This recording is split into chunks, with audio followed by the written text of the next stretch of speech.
It was 9:41 a.m., a Tuesday morning that should have felt like any other oversight hearing, but something was off. The chamber wasn't just quiet, it was sterile, the kind of quiet that doesn't come from order but from fear. The camera switched on one by one, red tally lights blinking like sniper dots on marble. C-SPAN, CNN, MSNBC. Even YouTube's live stream counter was already ticking past 600,000. But still, no movement, no murmurs, no gavel. At the far end of the room, a chair remained empty, its bronze nameplate gleaming, Speaker Mike Johnson. And though it wasn't the first time he was late today, that silence felt suspicious, like something had been disinfected, not from bacteria, but from resistance. No fanfare, no greetings, just the soft click of heels across government stone, sharp, steady, unapologetic. Congresswoman Jasmine Crockett entered the chamber like a shadow that had been waiting for the right light. Her posture unshaken, her expression unreadable, somewhere between courtroom calm and battlefield silence. In her hand, a single black folder. No label, no seal, just a weapon wrapped in protocol. Reporters stopped typing mid-sentence. Staffers froze as if time had just split in two. Even the interns forgot to breathe. She didn't look at anyone. She didn't need to. The folder said enough. And before the gavel could strike, before the speaker could show his face, Jasmine took her seat, calm as stone, and asked a question that made every throat in the room tighten. What kind of truth needs a recess to survive? The room didn't answer. It couldn't, because in that moment, the truth wasn't waiting anymore. It had entered the room. The doors creaked open, and there he was, Speaker Mike Johnson. He walked in like a man who smelled smoke but still believed the fire wouldn't reach him. His smile forced, his eyes hollow. He adjusted his jacket like armor, but the room had already turned on him. He didn't apologize. He didn't explain. He just sat down, as if silence could shield him. Across the aisle, Jasmine Crockett never moved. She didn't even look up. Instead, she opened the black folder. No hesitation, no drama, just a single sheet of paper. Its edges creased, its seal clear. Its heading, Private Strategy Memo, Speaker's Office, Do Not Duplicate. And with that, time stopped. The chamber froze. Keyboards went quiet. One intern dropped their pen. On live stream, 3.1 million viewers. Then 3.4. The number climbing like a national heartbeat. No one spoke. No one needed to. Because in just 47 seconds, the country realized something horrifying. The most powerful man in the House had tried to bury the truth. And Jasmine Crockett just dug it back up.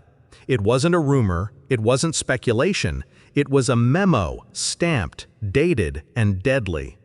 Jasmine Crockett didn't raise her voice, she didn't need to. She read it, line by line. In the event that the floor vote on Epstein-related materials ripens ahead of media alignment, the Speaker may invoke a strategic recess to minimize press exposure and MAGA disruption. A strategic recess, not because of scheduling, not because of procedure, but to bury the truth until the headlines moved on. The memo was addressed directly from the Speaker's office. It was exchanged with one name printed in the corner, Todd Blanche, Donald Trump's personal criminal defense attorney. The air in the chamber changed, not cooler, heavier. Because now it wasn't just Mike Johnson stalling a vote, it was the Speaker of the House coordinating with Trump's legal team to delay the release of evidence about Epstein. Jasmine Crockett didn't flinch. She didn't blink. She simply looked straight at the Speaker and fired the shot that set the internet on fire. Is transparency seasonal? The words didn't explode. They sank. heavy, precise, lethal. Inside the chamber you could hear chairs shift, pens snap, throats tighten.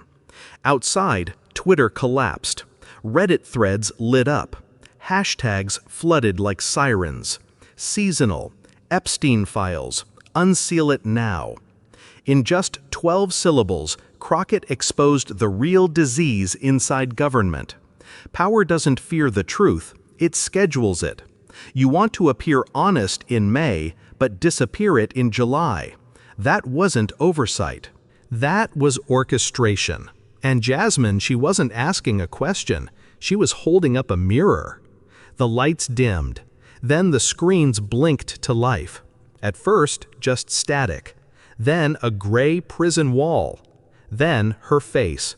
Clarissa Dubois, former executive assistant to Ghislaine Maxwell. A name that had vanished for over a decade. Now back on public record. She wore a khaki jumpsuit, her hair tied back, eyes sharp but distant, like someone who had learned the cost of remembering. And then she spoke, not loud, not trembling, just steady, like a match being struck in a cathedral. July 15, 2011. Mar-a-Lago. Jeffrey Epstein. Donald Trump. Mike Johnson. 5 names. 1 room. The chamber didn't breathe.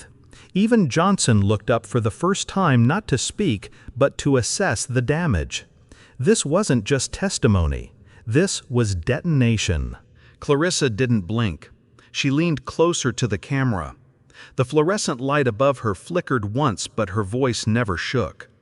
There were no staff allowed in the dining room that night, she said. No aides, no phones, no recorders, no security footage. Only a private chef and 1 server hand-picked. Everyone else was told to leave their devices at the door. She paused. The silence around her grew thick. Even for them, that was unusual. Then, slowly, her eyes narrowed. During dinner, I saw a manila envelope passed across the table, from Jeffrey Epstein to Donald Trump. She didn't speculate. She stated it like a memory carved in stone. Mike Johnson was there, she added. He didn't speak much, but he watched the envelope the whole time. And just like that, the story changed.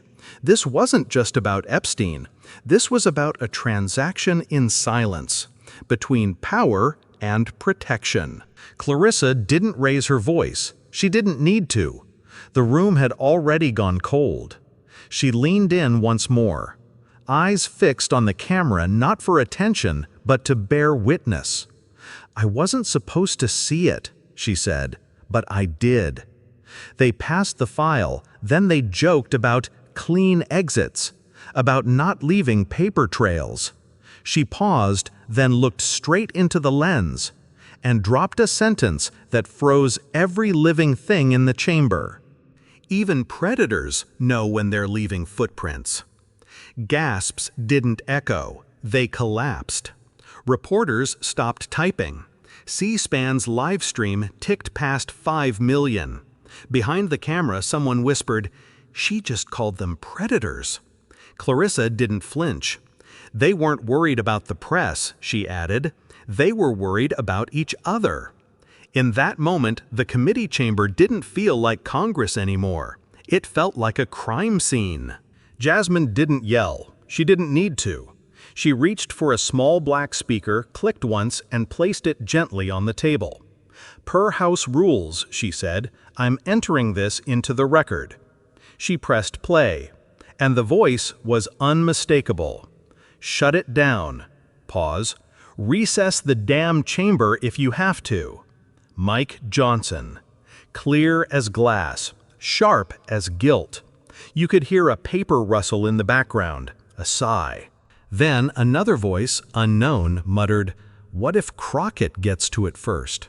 Johnson, again, this time louder, "She won't." In the chamber, time stopped. No one blinked. No one moved. Even Johnson froze, his mouth parted slightly as if the oxygen had just turned to acid. This wasn't speculation. This wasn't theater. This was proof. The kind that doesn't whisper. The kind that detonates. 6.1 million. That was the live stream count right before the system crashed from overload. Too many viewers. Too many ears now carrying a memory that could never be unheard. The chamber felt radioactive, as if every seat, every camera, every breath had been contaminated by truth. Mike Johnson didn't speak, not because he chose silence, but because denial had collapsed beneath him like a hollow floor. And then it happened. A man in a red tie, Representative Halverston from Indiana, stood up slowly. He didn't grab his briefcase. He didn't check his phone. He just looked at the memo again, one last time, and walked out. No press statement, no rebuttal, not even a glance back. Just guilt on two legs. Jasmine didn't follow him with her eyes. She didn't need to. The nation had already seen it, the moment denial died. Jasmine didn't yell. She didn't need volume, just clarity. "If this is how justice works now," she said, her voice even, "then it's no longer a system." She held up the memo again, the one marked, "Do not duplicate," and let her next words pierce the air like cold glass. "It's a market." The room tensed. Behind her, a Republican aide whispered into a phone. Two Democratic aides exchanged looks. Even the stenographer's fingers froze mid-keystroke. Because everyone in that chamber, left, right, center, knew what she meant. Deals. Delays. Silence sold at the price of power. Jasmine leaned forward just slightly. Justice can't be auctioned off behind sealed doors. Truth doesn't need recess, it needs courage. The quote would be clipped, retweeted, screen printed on protest signs by nightfall. But inside that chamber, the silence was the loudest reaction. Because she hadn't accused, she had exposed. Page 37, black ink. Page 52, more black ink. Words that once held names, dates, and truths, now censored into silence. The camera zoomed in as Jasmine slowly held up the report, its pages flicking like a silent metronome of corruption. "They gave us a report," she said, "and then erased it in front of us." She turned to the speaker's desk. "Do you think victims forget what happened just because you blacked out the names?" The room stiffened. Even the reporters stopped typing. She lifted the redacted page higher.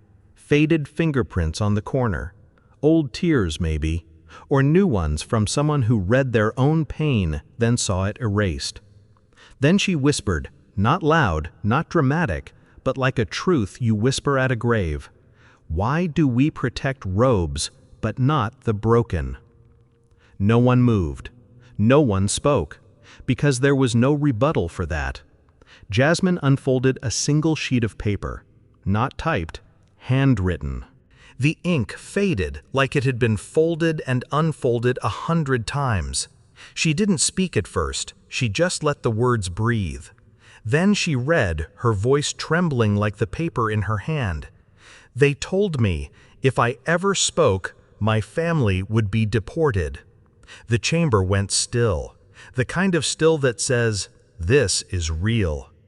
"I was 16. I cleaned rooms. I brought them water. I kept my eyes down, until the night one of them told me to go upstairs alone." Jasmine paused. Then continued, "They said I would ruin lives if I talked. They said no one would believe a girl with no papers. I am 42 now, but I see you. I see this moment, and I pray you don't look away like they did." Jasmine looked up from the letter. Her eyes were red but steady. This was mailed anonymously days before this hearing. No return address, just one line written on the back. She flipped the page. "Tell the truth. Even if my name is lost, I want my pain to mean something." Jasmine didn't speak right away. She simply reached into her folder and pulled out a small stack of name cards. No photos, no case numbers, just names, some first, some last, some only initials. She placed the first card on the table, then another, and another. One by one they formed a quiet line across the oak desk, like headstones in the cemetery built for forgotten truths. These are not sealed. They're not even redacted. They're erased. The room held its breath. No headlines, no court records, no FBI logs. Just gone. Her voice didn't rise. It didn't need to. Each name carried weight. Each silence filled with the voice that justice never gave them. She paused at the final card. Her fingers hesitated. I don't know her full name, but I know she was 15. She was told to be quiet and be grateful, that her silence would keep her alive. She placed the card in the center, then stepped back. It was no longer a hearing, it was a memorial. And for the first time all morning, even the cameras blinked slower, as if they too didn't want to look away. Jasmine Crockett slid a photograph across the table, not loud, not flashy, just a glossy snapshot under courtroom lights. July 15, 2011, Mar-a-Lago. This is the guest log. Take a look. The screen behind her flickered to life. A blown-up image of the guest book appeared, names neatly scrawled in black ink. One line read, Donald J. Trump. Right beneath it, Michael Johnson. Their signatures were less than an inch apart, like they'd arrived together, or waited for each other. The chamber stirred. Burchett leaned forward. Reporters typed faster. The tension became a fog. Jasmine didn't say much more. She didn't have to. Instead, she let the screen linger, zoomed in on the date, the names, the implication. Then she looked directly at the speaker. Do you remember the meal, or just the silence that followed it? Her words hung in the air like a loaded weapon. The room didn't blink. Neither did Jasmine. Because sometimes a question is more dangerous than an accusation. The chamber was no longer still. Mike Johnson leaned toward the mic, voice low but urgent. Madam Chair, I motion to adjourn the session.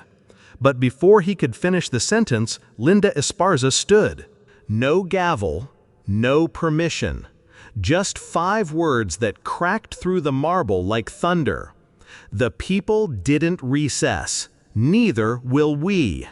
The chamber erupted. Reporters gasped. Some staffers clapped quietly, nervously. Others looked around, unsure if they were witnessing a revolution or just the truth finally refusing to sit down. Jasmine didn't smile. She didn't nod. She just lowered her folder and stared straight ahead. A camera zoomed in on Johnson. His lips moved, but no words followed. Just breath. Just the sound of authority losing air.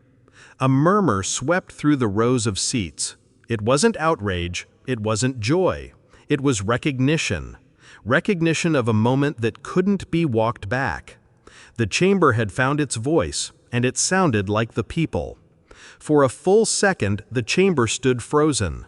Then Tim Burchett stood up. His voice cracked, not from weakness, but from the weight of the moment. I'm signing the motion to unseal it all. No applause, no celebration, just a silence so sharp it felt like truth cutting through marble. One by one, representatives followed. Some with hesitation, some with trembling hands, and others like they'd been waiting for this vote their entire careers. The clerk read aloud. By a vote of 231 yeas to 192 nays, the motion to unseal the Epstein files passes. The chamber exhaled. Outside, crowds cheered. Inside, history had been written without a single speech, no shouting, no slogans, just names on paper and the weight of what they meant. Behind Jasmine, someone whispered, "We just watched justice break the surface." She didn't turn around, just gripped the edge of the desk. Because justice had cracked open, But it was only the beginning. By dawn the next day, the inbox was overflowing. Hundreds of messages, thousands of signatures. From Oregon to Mississippi, from retired school teachers to trauma nurses. Some letters were typed, others handwritten in trembling cursive stained with age or tears. But one envelope was heavier than the rest. Postmarked from Philadelphia. Inside a single sentence on crisp ivory paper. "We sealed too much. Don't let them do it again." It was signed the Honorable Judge Matthew L. Brenner, retired, a name that once closed courtrooms with the bang of a gavel. Now writing with the weight of regret. Jasmine placed the letter on her desk over the pile. She didn't frame it, she didn't tweet it. She just whispered, "They were never silent. We just didn't listen." And across America, survivors who once felt invisible now saw themselves reflected in every word. The flood wasn't just letters, it was truth rushing in, finally allowed to breathe. The live stream wasn't scheduled. There was no press release, no dramatic music, just a camera, a lamp, and Jasmine Crockett at her desk. It was 12:04 a.m. She didn't wear makeup. Her blazer was gone. Behind her, stacks of letters unopened but sacred. She looked into the camera, voice low, steady. "I didn't do this to make noise." She paused. Let the silence sit beside her. "I did this so silence couldn't win." Her eyes were tired but not defeated. They had the look of someone who had walked through fire and came back holding receipts. "They told me to wait. They told me to let it die quietly. But some things don't deserve to be buried." The comment section flooded. Hearts, prayer hands, veterans, nurses, mothers, survivors. This wasn't a performance. It was confession as revolution. And in that stillness, the noise became truth. Jasmine didn't need applause. She wasn't looking for it. She didn't even stay to watch the analysts or the headlines or the numbers climb on YouTube, because none of that mattered. Not now. What mattered was that memory had finally spoken louder than power. "There's a difference between noise and voice," she had once told her law students. "One fades, the other echoes." And this time America didn't just hear the truth, it remembered it. Old wounds reopened. Old files unsealed. Old names once whispered in fear, now spoken out loud in every home, every newsroom, every courtroom. They said she was too young, too blunt, too disruptive. But it wasn't disruption, it was correction. A resetting of history that had grown crooked under silence. And in the quiet that followed came something louder than outrage, awakening. Silence is never neutral. When truth is buried and power hides behind rules, it's not just corruption, it's betrayal. But one voice, one folder, one question can shake a nation awake. In your life, you may not hold a gavel or a seat in Congress, but you hold something far more powerful: memory, courage, and the choice to speak when others won't. So never forget, justice doesn't begin with power. It begins with people who refuse to stay silent. If this story moved you, if it reminded you that truth still matters, then don't just watch and scroll. Subscribe, share, speak, because the more voices we gather, the harder it is for silence to win. Hit that subscribe button and join a community that refuses to look away.